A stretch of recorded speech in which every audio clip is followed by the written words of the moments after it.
homemakers, welcome to the vlog. My name is Prudence and over here we are empowered moms at home. So today I'm in the kitchen. I'm trying to clean the dishes and also clean the kitchen, and I want to talk about gratitude, being a grateful homemaker. But before I talk about gratitude, I want to let you know that my kitchen is under renovation. As you can see, the plastic there by the countertops, we haven't removed it. They said not to remove it until they finish with all the renovations. Even the stove is not where it's supposed to be because they're not yet done. Okay, so yeah, that's the first announcement. The second thing I wanted to share with you is that I won't be doing vlogmas up until the 25th. Okay, so I might end the vlogmas before then, but I'll let you know when exactly. Okay, and the reason why I'm stopping, I'll share with you along the video. Okay, so watch up until the end. All right, so yeah, I want to talk about being a grateful homemaker. And by a homemaker, don't exclude yourself simply because you are a working wife or working mom, unless you are not a homemaker at heart. But if you are also a homemaker who goes to work, please do join the family. You are still a homemaker. I'm a Christian woman. I believe that homemaking is a ministry and it's a calling to women. Okay, at least Christian women. So this is how we honor God, and we mustn't let this ministry suffer because of our careers or where God has planted us outside the home to serve. All right, so yeah, ladies, I wanted to talk about being grateful. Okay, so what inspired that is something that happened recently. It was raining, okay, raining heavily, thunder, lightning, and all of that. And then my dog was barking, really barking, and I was like, what's going on? What's happening? And then I called my son. I said, the dog is barking. What's going on? And they were like, no, she's scared of the lightning and the thunder. She's still a puppy. So I was like, okay, let's go and put her in the back room, because we have a back room that is not occupied. Let's go and put her there and make sure that she's settled and she's not scared. Okay, so after that, when I was journaling, okay, later, a few minutes later, when I was journaling, I was reminded of that same situation, because in my journaling, I was like, God, I don't want to experience what I experienced this year. I just want to close this chapter of 2024, and I just want to start afresh in 2025. And then in the midst of that, God is like, why not look at the things that you achieved? Focus on the things that happened. And immediately I took my vision board and I started ticking, and I realized that I achieved some of the things that I wanted to achieve this year. Not all of them, but some of them, and that deserves that deserve to be celebrated. I have to be grateful for that. So I want to encourage you also, as much as you are caught up in what the challenges that you faced, all those things, you need to count your blessings. Okay, look at the things that you achieved, no matter how small they are. Celebrate those things. If you didn't achieve your goals, carry them next year and know that there is a reason why. The word of God says when the time is right, He will make it happen. So they didn't happen for a reason. And you also need to realize that some of the things that we go through in life, they prepare us for the future. Some of the challenges that we faced in 2024, they are preparing us for the future. But because we are stuck on thinking, oh, I went through this, I went through a lot, it was painful. What did you learn from that situation? How can you move forward from that situation? How can you do better or be a better person in 2025? Because if we say, I just want this year to end so that I can start my 2025 without doing some self-reflection and just looking at ways to improve and be a better person, 2025 is going to be the same. Now, maybe you lost a loved one. In that case, I say, I'm sorry for your loss, and I hope you find comfort in the Lord. Okay, because I know there's no better way to just get over losing a loved one.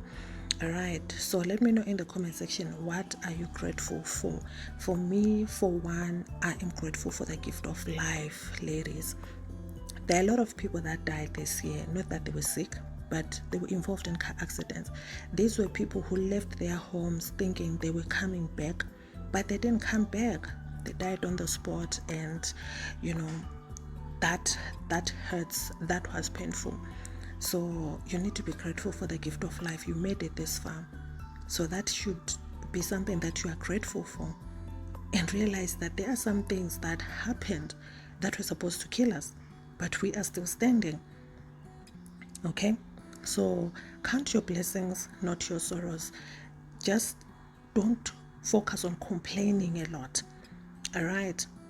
And the other thing I wanted to share with you is that as a homemaker, you need to love your home, be grateful, that you have a roof over your head. Like I shared about my dog that was barking outside. It wanted to be in a safe place like a home. There are people out there who don't have a home. They are homeless. They don't have a place they call a home.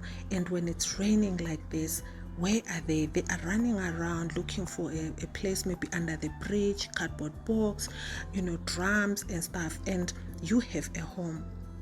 Why not be grateful that I have a roof over my head? There is someone out there who is praying for a pair of shoes, and you have 5, 6, 10 pairs in your wardrobe, but you're complaining, I didn't buy that Louis Vuitton, that Gucci shoe. But you have shoes in your wardrobe. I'm not saying don't dream big. I'm not saying don't stop wanting a good life for yourself. All I'm saying is let's stop complaining and being selfish and wanting more and more and more, and forgetting and being in the moment and seeing that we are blessed, to count our blessings, not our sorrows. Okay? So you are a blessing on your own for being alive. You managed to buy your kids clothes for Christmas, whether it's by lay-by or however, but at least you had a plan. There's someone out there who is praying for just a loaf of bread. There's someone out there who doesn't know where their next meal is coming from. So let us practice, being grateful. Let us practice having a grateful heart, and know that we are blessed. Okay, we are so blessed. And as you heard me sharing that my kitchen is being renovated, at some point I used to be embarrassed about my household. I was like, this house, it's not even, because it's an old house that we bought. I'm like, it's not even the design that I want. It's not even aesthetic enough. How can I start even talking about being a homemaker, empowering other homemakers, when my house is like this? It's like this. But then God is like, you have a house. You have a house. Making it aesthetic and all of that, it's all up to you. But I was so focused on what it was not, instead of focusing on how can I make it a home for my family. Being grateful of everything that I have, despite not being aesthetic, but at least I have what's mine. I have a home for my kids. I have a home for my family. So let us focus on being grateful. You despise your home because it's a shack. There's someone who is sitting under the bridge. So be grateful, love your home, and honor God in your homemaking. Like I said, as we honor God with our homemaking, we are going to attract more from God. He says those who are trusted with little will be trusted with much. So if you hate your home where you are now because it's not beautiful enough, looking at somebody else, why should God bless you with more when you can't even take care of the little things that He has given you? Okay, so let us be grateful. Let us know that you ought to stay in your lane and know the season that you are in, and understand that the things that you are praying for, God will answer your prayers. His promises are yes and amen. He will answer our prayers, but let us be grateful with what we have. Let us appreciate what we have, and know that, there is somebody else who is praying for this thing. There's somebody else who wants this thing. So I'm going to appreciate it, and I'm going to be thankful and grateful for what I have. All right.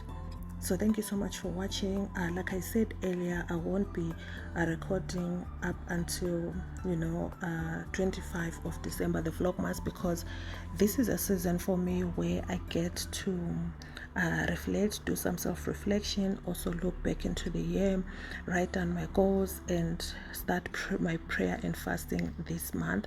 I know that a lot of people are waiting for January, but I start in December. But personally, I don't just start a fast. Okay, so it's something that I need to pray about. I need to write down and be intentional about that.